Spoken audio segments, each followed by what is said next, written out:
La universidad de la que estoy comentando era casi como de novela, de ensueño, ¿no? Porque era nada más los directivos, apoyos administrativos, pocos, de apoyos manuales, muy pocos, y los alumnos. Esa era, en síntesis, cuando yo llegué a la universidad, eso era lo que había. Pues recuerdo mucho los problemas y las carencias que pasamos y lo que nos costó conseguir también buenos maestros. Pues eran escasos y no todos quieren trabajar en docencia. Teníamos que seleccionar buenos maestros y afortunadamente pues se pudo reunir con el apoyo también de la UNAM, que nos recomendaba buenos maestros. Era un ambiente muy libre de corrupción. Me acuerdo que hablando mal de la humanidad, diríamos que a lo mejor sería porque no había que robar. Y yo lo que le recomiendo a los alumnos, que disfruten. No pueden muchos ingresar a la universidad, entonces ellos son privilegiados, que aprovechen, que labren su futuro y que disfruten. Es una bella época ser universitario, sí. Una muy buena época para cualquier persona que le guste lo académico. Conciencias y voces por la educación y desarrollo de Nayarit presenta Ecos de la UAN, un homenaje al profesorado jubilado, un rescate de la memoria colectiva para inspirar a las nuevas generaciones. A través de nuestro proyecto Memorias Vivas de la Universidad Autónoma de Nayarit, traemos para ustedes un nuevo episodio de nuestro podcast titulado Ecos de la UAN. Soy Cristina Sánchez y en esta ocasión los invito a que me acompañen a honrar nuestra historia a través de la voz y de las vivencias de nuestro invitado del día de hoy, el ingeniero Jorge Barrera Bogarín, quien durante todo su trayecto en la universidad construyó, desarrolló y fortaleció la institucionalidad de nuestra universidad. Ingeniero, gracias y bienvenido. El ingeniero Jorge Barrera Bogarín es originario de Tepic, Nayarit, es ingeniero químico industrial por el Instituto Politécnico Nacional, es docente jubilado de lo que fuera la Escuela Superior de Ingeniería Química Industrial y que actualmente es la Unidad Académica de Ciencias e Ingenierías, donde durante 33 años desempeñó en diferentes funciones, como es la docencia, como es la administración, la dirección, gestión e investigación. Y el día de hoy nos acompaña generosamente para compartirnos esas experiencias y esas vivencias. Muchas gracias, maestro, y bienvenido con nosotros. Gracias.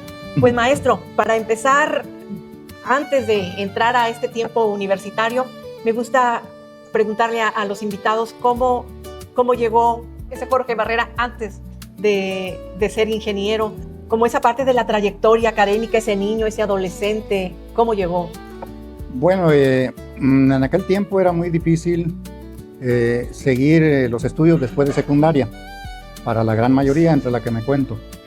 Y entonces se tenía la opción de estudiar el nivel preparatoria en una institución que se creó por aquellos tiempos, que empezó a funcionar ahí por la calle Morelia y Morelos, donde está el Parque de la Madre.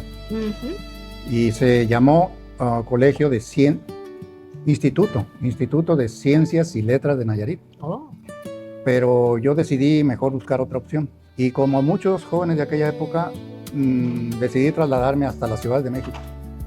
Y entonces empecé a estudiar en el Instituto Politécnico Nacional. La preparatoria no se llamaba como tal preparatoria, se llamaba Escuela Vocacional. Y la idea era que desde la preparatoria se fueran los jóvenes enfocando hacia la carrera superior que querían estudiar. Entonces yo hice 3 años de vocacional. Todavía no entraba la reforma a 2 años. Y egresando de la Escuela Vocacional número 3 del Politécnico, me inscribí en la Escuela Superior de Ingeniería Química. Se llamaba, el nombre correcto es Escuela Superior de Ingeniería Química e Industrias Extractivas. Era su nombre, o es su nombre. En la unidad llamada Zacatenco. Zacatenco. En Zacatenco, recién construida, me tocó esa suerte. Me inscribí entonces en la escuela y hice mis 5 años de carrera. Esa escuela tenía la característica, ya no estoy enterado si sigue teniéndola, de que ofrecía 3 carreras con un tronco común hasta tercer año. En tercer año tenía uno que decidir si quería ser ingeniero petrolero, ingeniero metalúrgico o ingeniero industrial. Yo seleccioné industrial y egresé como tal. Egresando del Politécnico, conseguí trabajo y tuve la suerte de trabajar en una compañía que se dedicaba a mantenimiento industrial, lo que me permitió conocer muchas industrias en un solo año. Ahí mismo, en Ciudad de México. Sí, porque la compañía surtía de materiales para el mantenimiento industrial.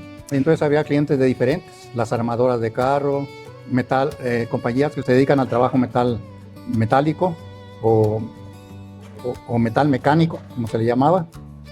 Y así fui conociendo diferentes industrias. Entonces, para un ingeniero recién egresado, pues se considera muy buena suerte, ¿no? Luego decidí que me gustaba más al estudio, que me ligara más con la investigación. Y entonces, mediante algunos amigos que me recomendaron, conseguí trabajo en una dependencia de Hacienda, que se llamaba Laboratorio Químico de la Secretaría de Hacienda. Ahí lo que hacíamos era análisis químicos de diferentes materiales que Hacienda decomisaba o simplemente nos pedía al laboratorio que hiciéramos el análisis del contenido. La verdad que en ese laboratorio no encontré lo que yo esperaba en cuanto a la área de investigación. Era más bien especialidades. Por diferentes métodos se analizaban los materiales que nos llegaban.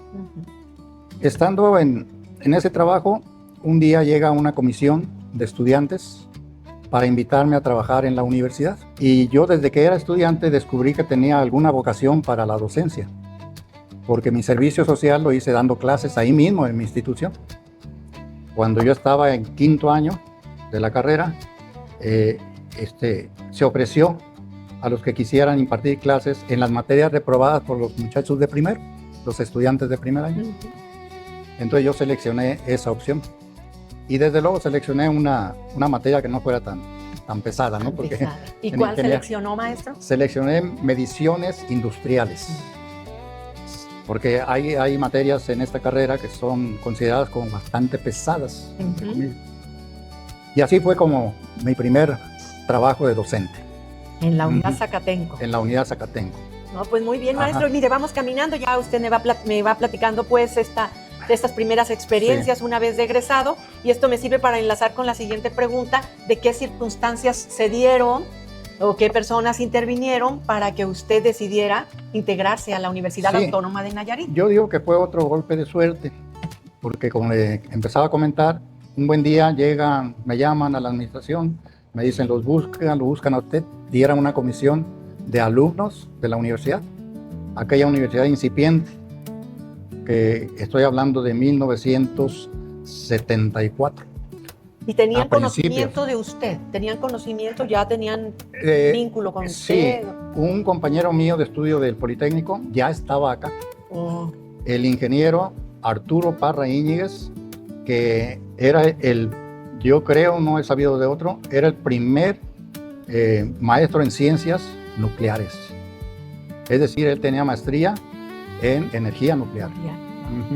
Y yo creo que fue el primero de Nayarit. Él le recomendó al rector de entonces, Ricardo Vidal Manso, que me buscaran. Y fue así como llegó una comisión de estudiantes. Y como yo tenía esa tendencia a la docencia y luego regresar a mi lugar, pues inmediatamente acepté. ¿Estamos hablando de qué año, maestro? Del principio de 1974, porque los muchachos pidieron para que yo me viniera, que fuera lo más pronto posible. Y se fijó el 1 de agosto de 1974, cosa anormal, porque las contrataciones empezaban en septiembre. Sí, los primeros días de septiembre. Pero otro pequeño golpe de suerte. Entonces empecé a trabajar en la Escuela Superior de Ingeniería Química Industrial, que tenía el título adjudicado recientemente. Cuando llegué, el ingeniero Lamberto Luna Delgado iba saliendo. Él me recibió. Iba saliendo del trabajo docente de la escuela. es decir, ya no iba a estar. Ahí es donde conocí a Lamberto Luna Delgado. Me saludó muy afectuosamente y me dijo, seas bien recibido, etc. Y desapareció de mi vista por esa época. Yo asumí el puesto de catedrático de tiempo completo a partir de septiembre y empecé a trabajar. Después me enteré que fue Lamberto Luna Delgado quien había promovido el cambio de nombre a la escuela, porque antes de eso se llamaba Escuela Superior de Ciencias Químicas, que creo empezó a trabajar en el 1971, y cuenta la historia que usaron las instalaciones de la Prepa 1, porque ahí es donde había laboratorios químicos. Le construyeron rápidamente su edificio y en el 72 ya estaban trabajando acá. Y en el 73 es cuando Lamberto Luna promueve que se llame Escuela Superior de Ingeniería Química Industrial. Bien. Entonces yo llegué al 74, era muy reciente. Llegó un momento en que hubo necesidad de cambiar la dirección. Yo era, recuerdo, un novato. Y por allá, por el mes de noviembre, se gestionó el cambio y me nombraron a mí. Hay que recordar que en aquella época estaba en vigencia, digamos, una gran necesidad de conseguir docentes y directivos. La universidad de la que estoy comentando era casi como de novela, de ensueño, ¿no? Porque era nada más los directivos, apoyos administrativos, pocos, de apoyos manuales, muy pocos, y los alumnos. Un ambiente casi familiar. Un ambiente casi familiar. Es ahora poco creíble, pero así fue, que los directores podíamos entrar sin cita y sin anunciarnos a ver al rector. Sí, nosotros en lo particular en la escuela teníamos una secretaria, la dirección, y enseguida se creó un apoyo que fue secretario de la dirección. Ese fue el final del año 74.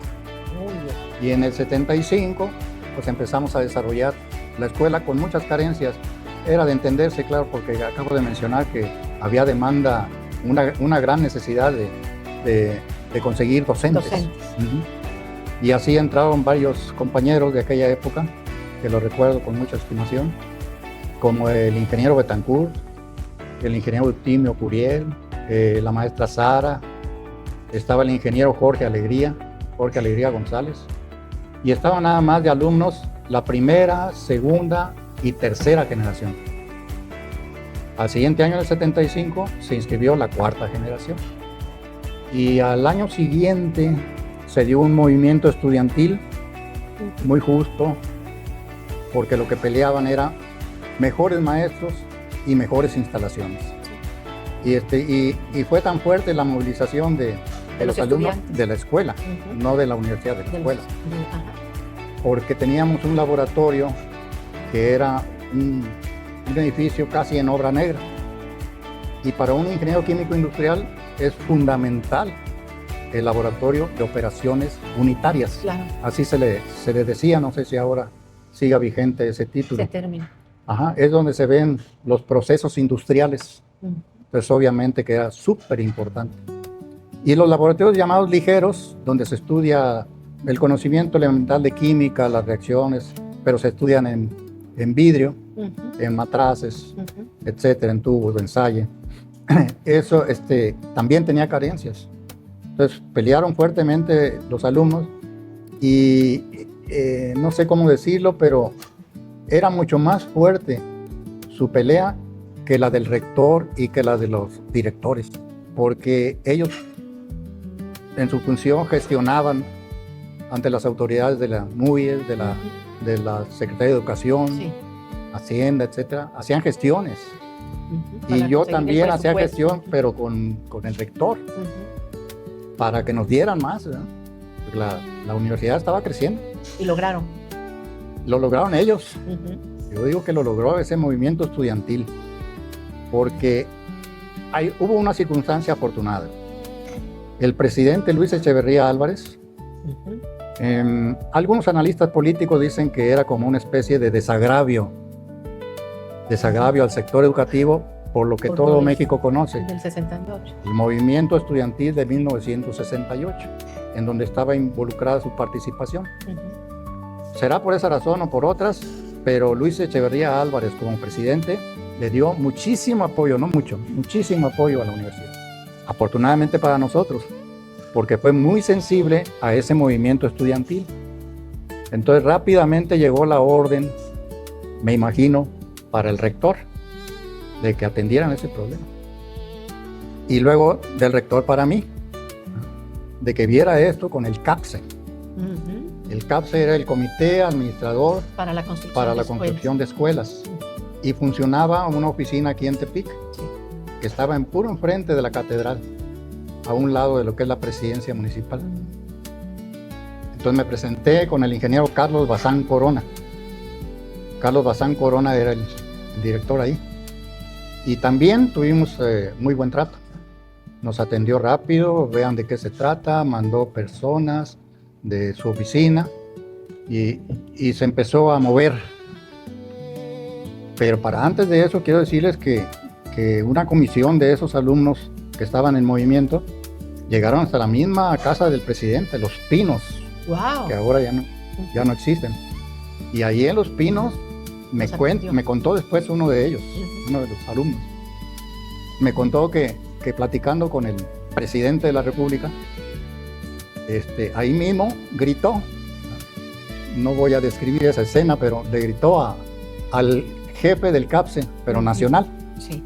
¿Qué pasa con este asunto? Nayarit, con la universidad. Entonces, con ese impulso del presidente, pues rapidísimo se movieron las cosas. Resolvió. Y llegó, estamos hablando ya en el 76. A principios del 76, la universidad sufrió una convulsión interna.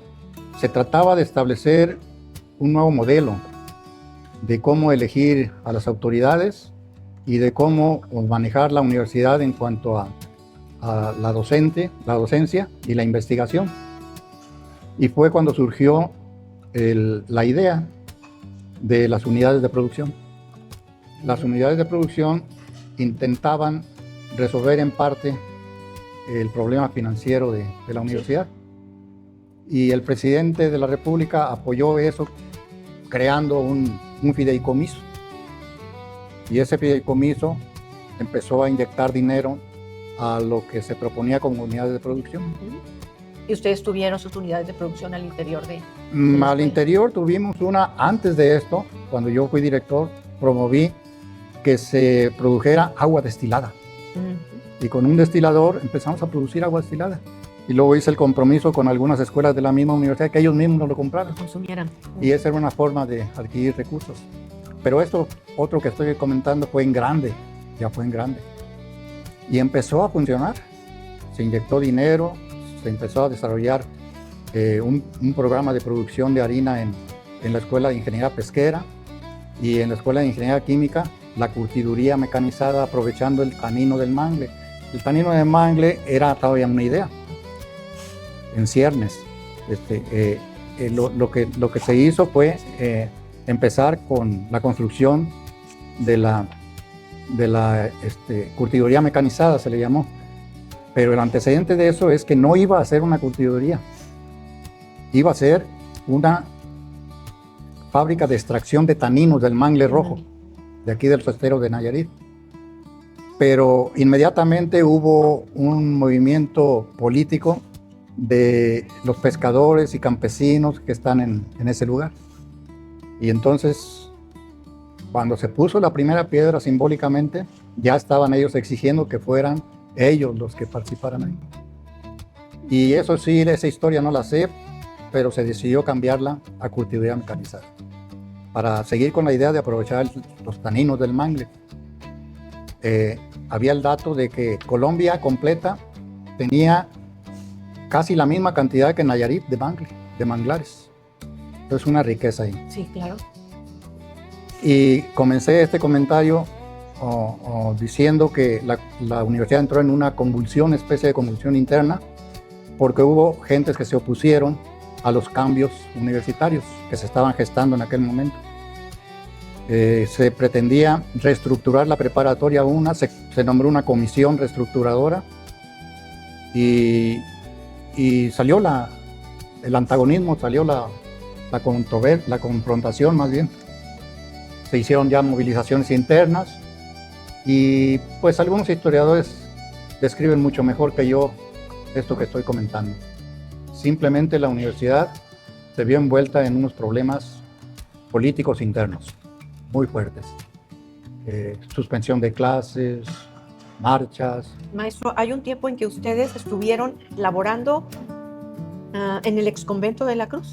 ¿Es en este tiempo? No, ¿Es en esta situación? No, en este eso evento? fue posterior. Ah, ok. No, lo que estoy hablando era un conflicto mucho más fuerte. Oh, caray. Mucho más fuerte. Recuerden que culminó con la muerte de unos trabajadores. Ah, ya sé. Sí. Entonces, eso fue gestándose en el 76 y en el 77 al principio ya era insoportable. Se dejaron de pagar salarios, entró la NUYES, un representante para mediar la conciliación y muchos, entre ellos yo, tuvimos que buscar otro trabajo porque teníamos 3 meses que no nos pagaban y yo busqué otro trabajo. Entonces yo salí de la universidad, pues no sé, yo creo que por ahí, por abril del 77, quizás, alrededor de esa fecha. ¿Y cómo lo resolvieron al interior? Usted estaba aún como directivo. No, ¿Ya no? La dirección yo la dejé, ese es otro comentario. La dirección de la escuela yo la dejé cuando se hicieron las primeras elecciones con el nuevo modelo. Ah, ok. Contaba un voto los estudiantes, un voto los trabajadores y un voto los docentes. Para elegir. Y los estudiantes votaron por otra persona, no por mí. Votaban por Jorge Alegría González. Y los trabajadores también votaron por ellos y los docentes votaron por mí. Entonces me ganaron 2-1 la elección. Y entró entonces Jorge González de director. De director. Jorge Alegría González. Y yo me quedé como docente. Y a los pocos meses se gestionó la creación de un instituto, el Instituto de Ingenierías. Sí. Se crearon en realidad 2 institutos, el Instituto de Investigaciones Económicas y el Instituto de Ingeniería. Maestro, pero yo me voy a referir a... En este proyecto, en este Instituto de Ingenierías, tengo entendido, de acuerdo en la plática con usted, de que había proyectos de investigación. Sí, había proyectos. ¿Uno de esos proyectos atendía también la cuestión de los taninos? Sí, pues precisamente era investigación sobre la extracción de los taninos del mangle. Sí, porque como que recuerdo con la que intención de aplicarlos acá. Eran 5 proyectos de investigación. Eran 5 proyectos los que presentamos, sí.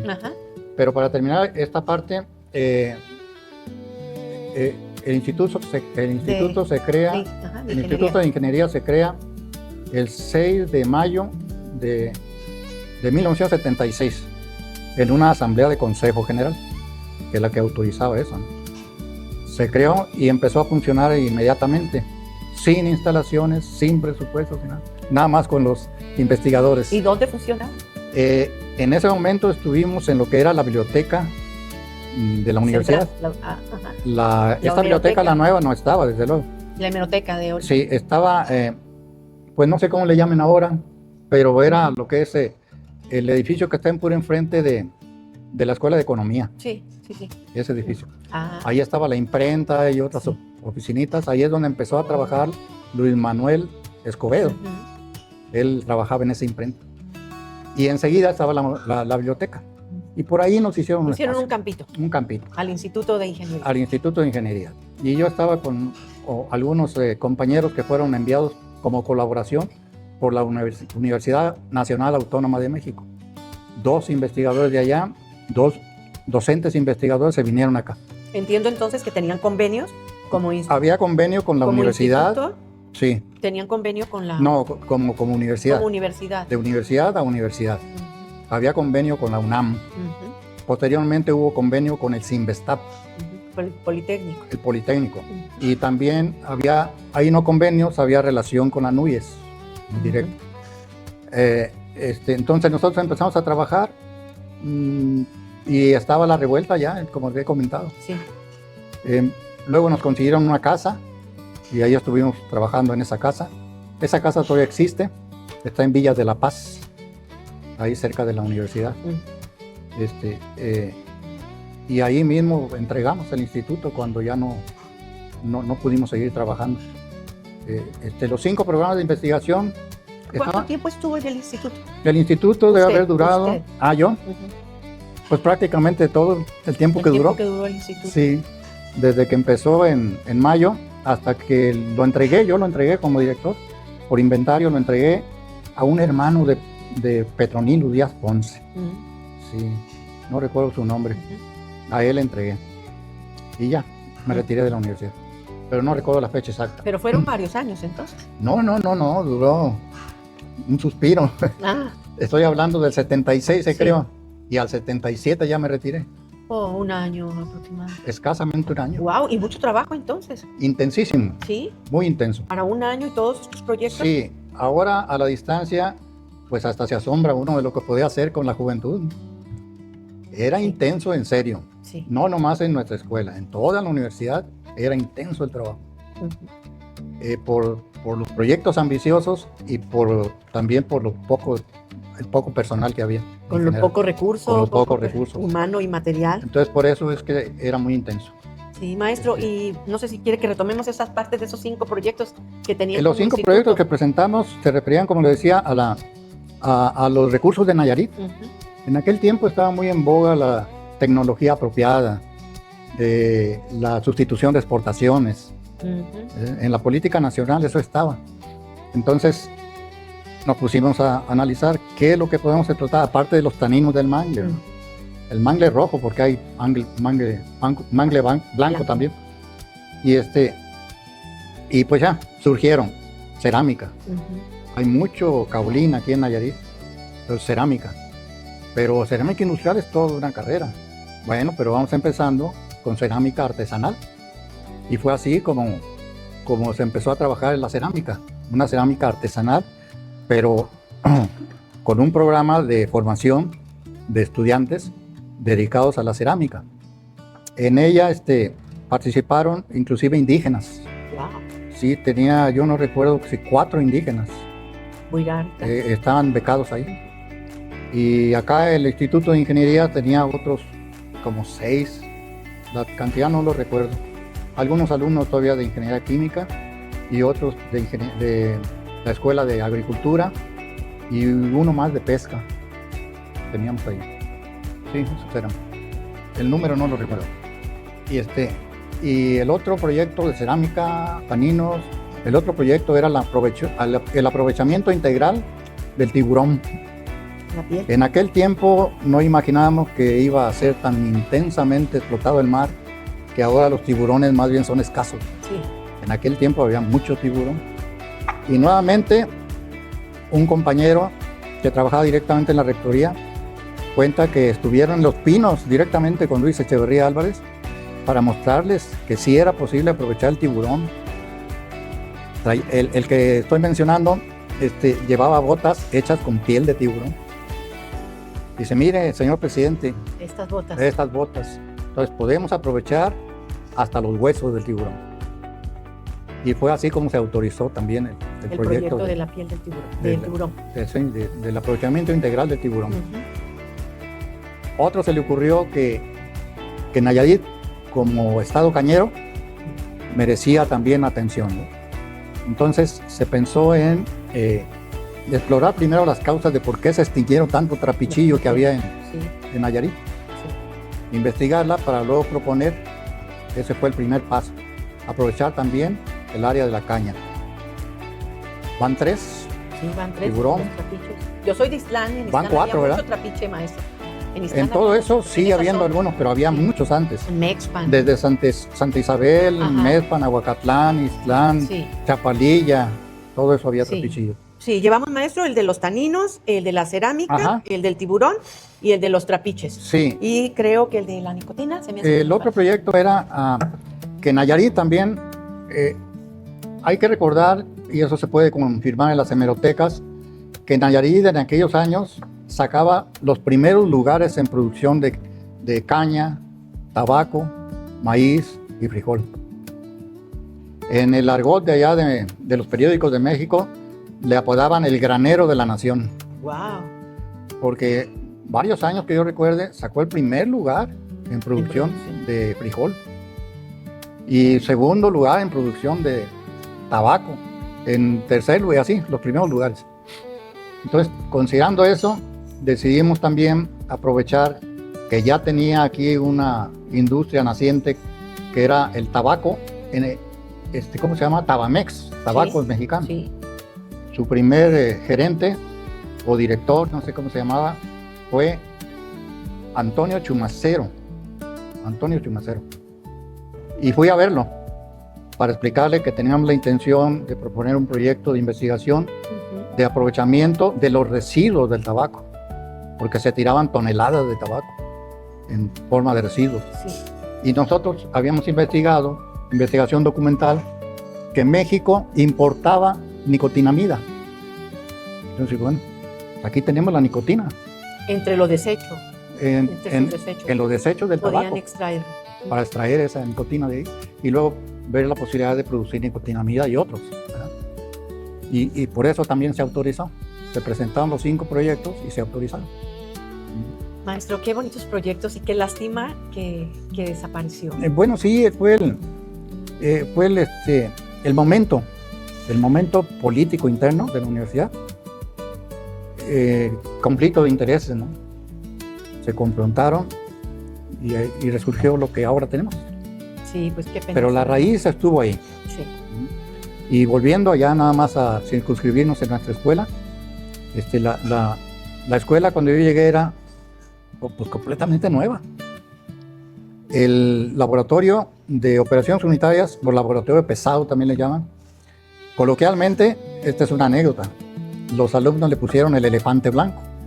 Y creo que hasta la fecha lo conocen por el elefante blanco. Sí, creo que he escuchado. Porque por era ahí que todavía es un edificio pintado de blanco, pero sin nada adentro. Entonces le llamaron el elefante blanco. Le decía que yo salí por ahí en abril de 77 y ya no supe de manera directa qué pasó con el equipamiento ese. Hasta después me enteré que mandaron el equipo a través del CAPSE, claro, de Inglaterra. Un equipo para aquel tiempo de primer mundo. De vanguardia. Sí, porque eran de vidrio Pyrex y se podía ver a través del vidrio qué pasaba con la reacción química, etc. Wow. Y después me enteré que sí completaron el equipamiento. Bueno. Yo me fui a trabajar a otro lugar. Y después, con los años, me invitaron a volver a impartir la materia que yo impartía, porque no hallaban quién la impartiera. Y así fue como regresé a la universidad. El año no lo recuerdo, debe haber sido 1990 y tantos, no recuerdo. Así. No recuerdo. No recuerdo ahorita. Pero regresé a la universidad. Y entonces volví a trabajar con el ingeniero Lamberto Luna, con algunos de mis compañeros. ¿No? Y fue cuando se vieron otros conflictos internos que cerraron las escuelas de educación superior y tuvimos que irnos a dar clases a instalaciones prestadas. Así fue como en un tiempo, unos meses, tuvimos que dar clases en las instalaciones del Convento de la Cruz. Ahí nos consiguió el ingeniero Lamberto Luna, estaba como director. Okay.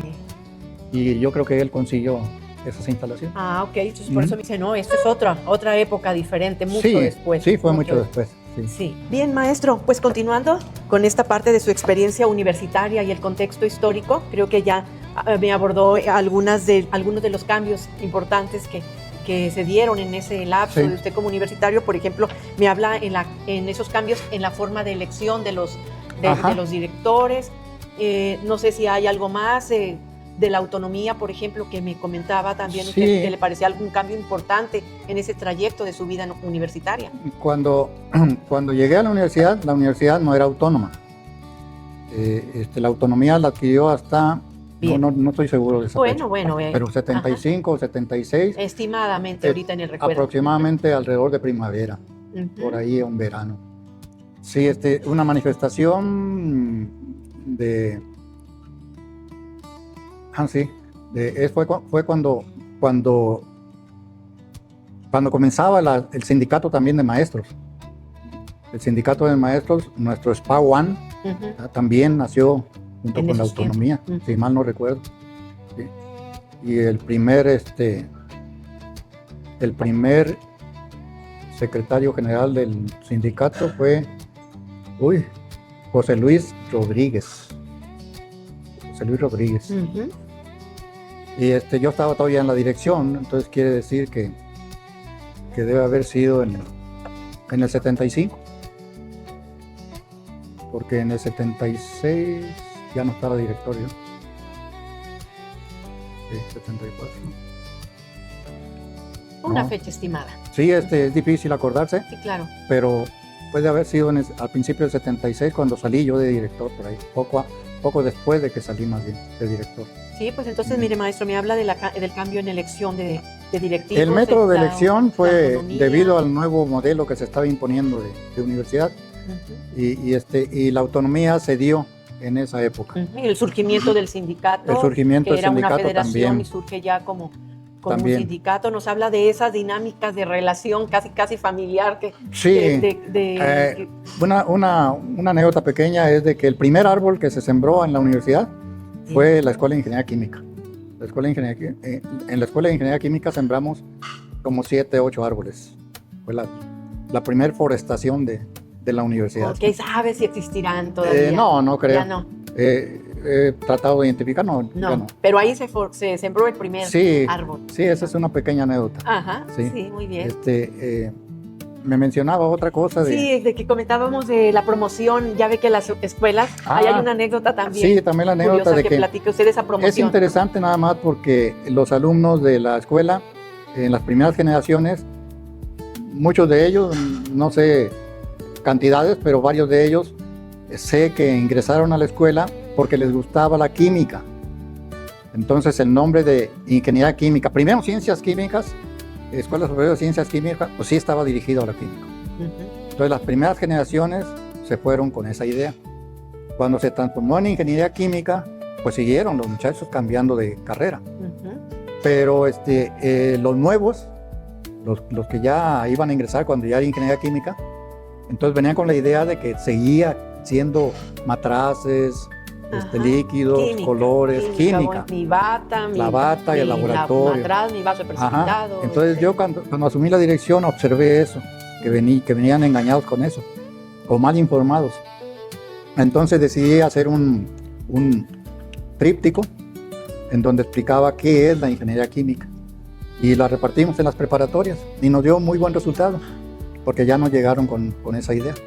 Llegaron con la idea de matemáticas, física, química, fisicoquímica, procesos, lo que es ingeniería química. O sea, en este tríptico les aclaraba lo que Ajá, es.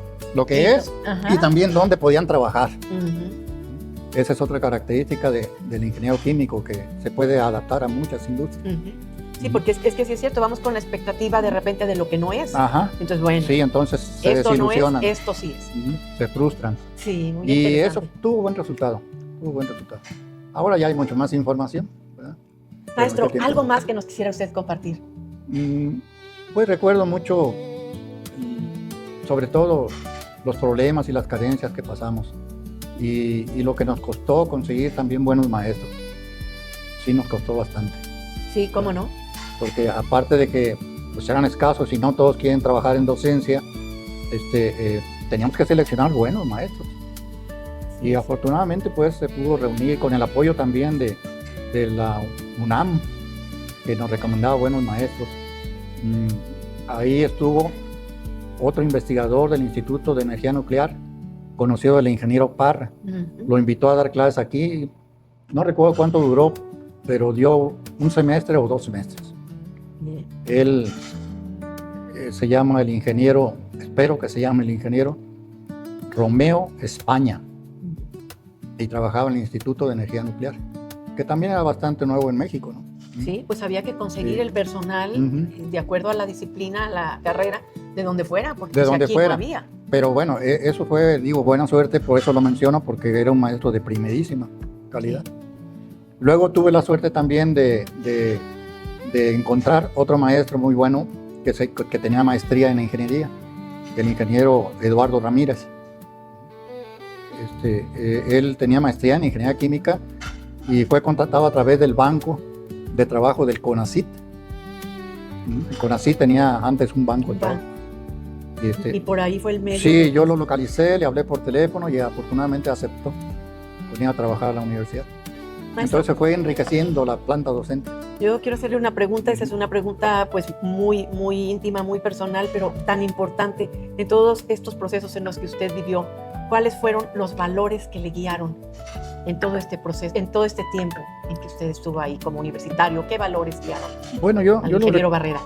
Yo recuerdo esto porque lo compartía con muchos universitarios. Era un ambiente muy libre de corrupción. Me acuerdo que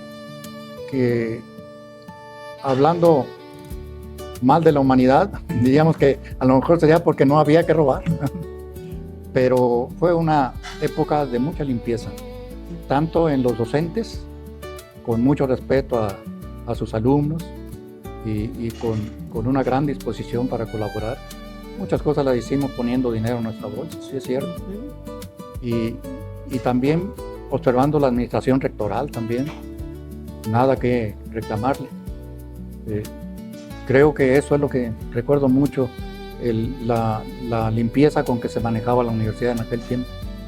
Y entiendo que no son solo valores en lo personal, sino eran valores compartidos. Valores compartidos en la universidad, porque había muchos buenos docentes. Los alumnos también, les repito, la lucha estudiantil que tuvieron, muy justa, muy limpia. Válida. Sin vandalismo, como se acostumbra ahora, ¿no? Sin destruir, nada de eso. Auténtico. Sí, movimiento limpio.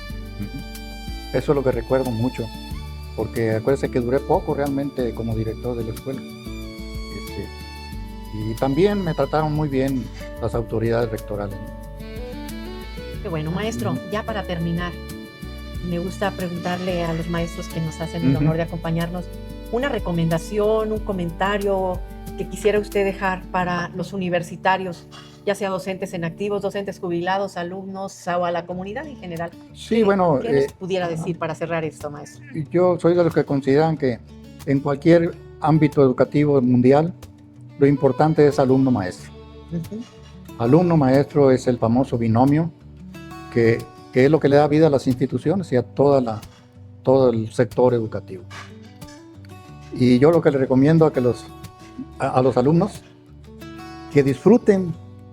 No pueden muchos ingresar a la universidad, entonces ellos son privilegiados, que aprovechen, que labren su futuro y que disfruten. Es una bella época ser universitario, sí. una muy buena época para cualquier persona que le guste lo académico. Agarrar el gusto por la educación, por el conocimiento, es lo que les recomiendo. Eso les cambia la vida. Yo recuerdo haber trabajado también un tiempo para el sector educativo de educación básica y es un error, considero yo en lo personal que es un error decirles a los alumnos que trabajen para que en el futuro tengan dinero.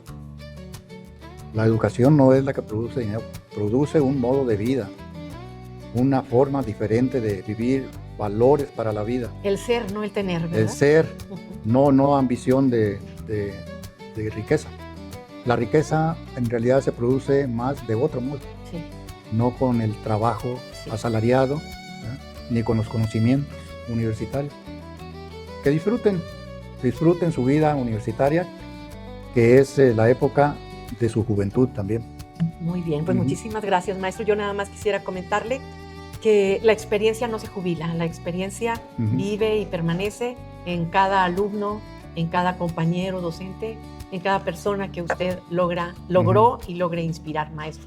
Le agradecemos infinitamente que nos haya hecho un espacio en su agenda, en su tiempo, y que haya venido a compartir información, anécdotas, con mucho experiencias. Gusto. Cuando se trate de hablar de educación, aquí estoy. Valiosísimas, importantes. Gracias. Agradecemos a todo el equipo humano, a todo el equipo de producción, al equipo técnico, de investigación. Gracias a todos ustedes se hace posible este proyecto. Quiero agradecer también a nuestros patrocinadores, a Melate Chocolate por este rico té que nos comparte, por este espacio, y agradecer especialmente a todos ustedes, nuestra valiosa audiencia que escucha y permanece durante todo nuestro podcast con ese interés que lo hacen cada 15 días. Muchas gracias, les pido que sigan atentos a nuestras redes sociales, a la información que estaremos por ahí publicando. Gracias. Conciencias y Voces por la Educación y Desarrollo de Nayarit presenta Ecos de la UAN, un homenaje al profesorado jubilado, un rescate de la memoria colectiva para inspirar a las nuevas generaciones.